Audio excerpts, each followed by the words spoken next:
Mes chers abonnés, bonjour. Je suis Dieudonné Fongan, le responsable de la chaîne YouTube Le Petit Élevage FK. Je vous remercie pour vous qui vous êtes abonnés massivement à notre chaîne, pour vous qui chaque jour contribuez à la vie de notre chaîne YouTube. Je remercie tous ceux qui se sont lancés dans l'élevage de lapins après avoir écouté nos vidéos. Nous sommes contents pour les témoignages qui nous reviennent de toutes parts, pour les retours, les divers retours. Ok? Et nous voulons continuer à vous abonner massivement, à parler de notre chaîne à vos proches, à encourager plusieurs à s'abonner, à se lancer dans l'élevage des lapins. Et nous voulons dire que nous avons mis sur pied un groupe Telegram appelé le Petit Élevage FK, le groupe Telegram, pour la formation, pour l'accompagnement des jeunes éleveurs, pour les conseils, pour le coaching, pour répondre à toutes vos questions, autant que nous pouvons. Dans ce groupe Telegram, c'est un groupe de solidarité. Si vous voulez intégrer ce groupe, vraiment vous êtes la bienvenue. Nous laissons notre numéro WhatsApp où vous allez nous contacter. Nous allons simplement vous donner les conditions d'intégration. C'est un groupe VIP qui n'accepte pas n'importe qui, seulement les éleveurs de lapins. Ok, je vais passer au thème de ce jour. Je vais parler aujourd'hui, après plusieurs questions, je vais parler d'une maladie que les gens rencontrent dans leur élevage, qui s'appelle le coryza. Le coryza, que le nom ne vous intimide pas. Le coryza, c'est une maladie. C'est une maladie du lapin. C'est comme le rhume. C'est comme le coronavirus. Ok, c'est comme le coronavirus. Donc, je peux dire que c'est le coronavirus du lapin. Le coryza. C'est quoi le coryza?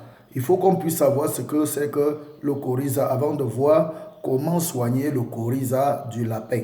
Qu'est-ce que le coryza? Qu'est-ce que le coryza? Le coryza du lapin, c'est une maladie respiratoire contagieuse. C'est une maladie respiratoire. C'est comme la grippe, comme le rhume. C'est une maladie très nuisible. Donc le coryza du lapin est une maladie respiratoire contagieuse.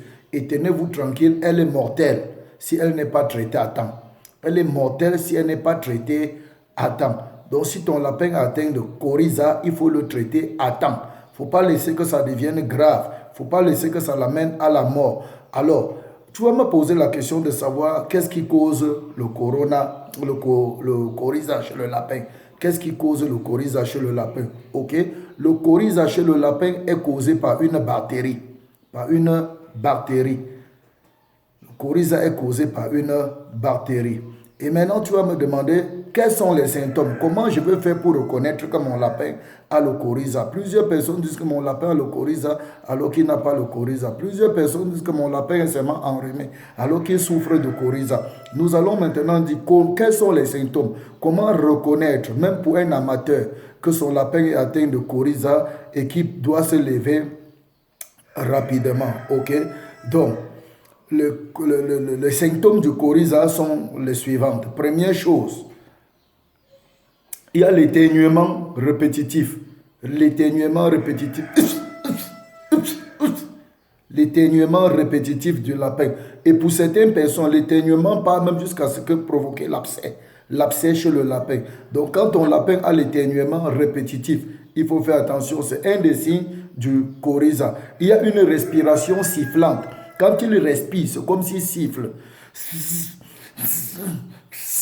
La respiration sifflante est difficile. Quand ton lapin respire difficilement et en sifflant, comme s'il siffle. Donc nous avons l'éternuement répétitif. Ok. La respiration sifflante est difficile.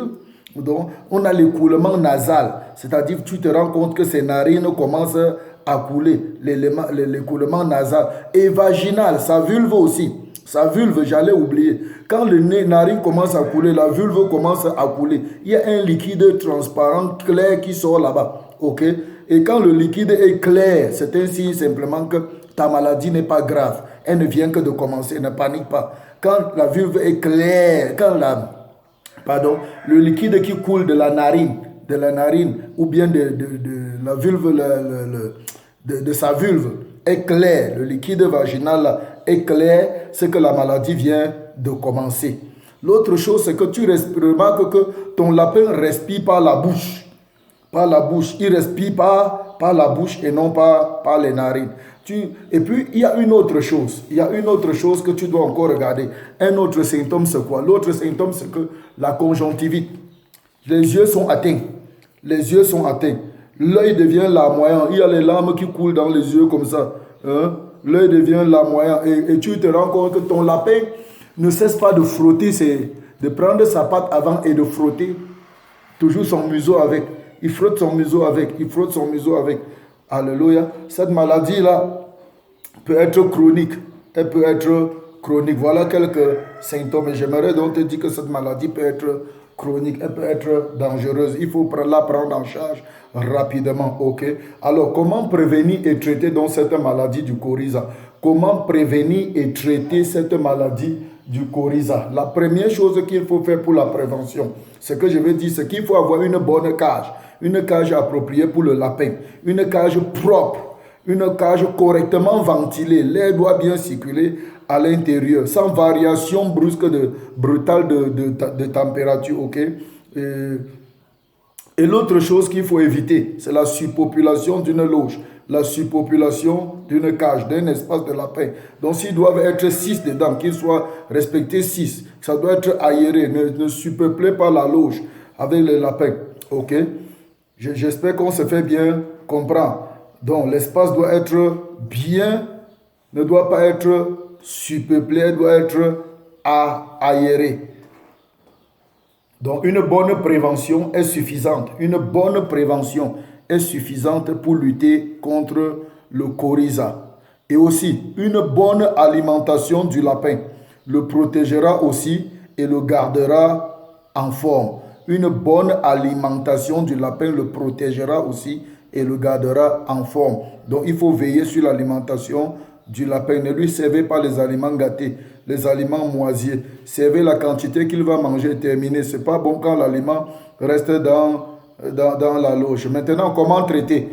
Comment traiter donc le coryza? Comment traiter donc le coryza? Si votre lapin présente tous les symptômes de coryza qu'on a cités ici, tous les symptômes de coryza, mon ami, ce que je vais te dire, là, peut-être tu attends que je te dise une autre chose, mais ce que je vais te dire là, il faut l'amener rapidement chez le véto. Amène-le rapidement chez le véto, chez un vétérinaire. Amène-le rapidement chez un vétérinaire parce que quand tu tardes, ça va s'empirer, ça va devenir grave. Pour une prise en charge adéquate d'un lapin atteint de coryza, il faut faire intervenir un vétérinaire et le plus rapidement possible. Parce que le coryza se soigne avec des antibiotiques. C'est une maladie bactérienne. Elle se soigne avec des antibiotiques. Je crois que je t'ai aidé dans cette vidéo. Je crois que je t'ai aidé. Je reviendrai encore dans une autre vidéo pour te montrer comment traiter le coryza de façon naturelle, avec les plantes naturelles. Je vais te donner une formule, comment traiter le coryza avec les plantes naturelles. Mais pour l'instant, je t'amène dans la mesure le traitement urgent et efficace, ce qui est important et nécessaire. Jusqu'ici, je crois que cette vidéo t'a aidé. Alors, n'oublie pas de t'abonner, de la liker et de la partager avec plusieurs. N'oublie pas d'inscrire à notre groupe Telegram de Petit Élevage FK. D'ici à là, portez-vous bien. Surtout, lancez-vous, lancez-vous, lancez-vous. Je suis venu te défier. Lance-toi. Peace.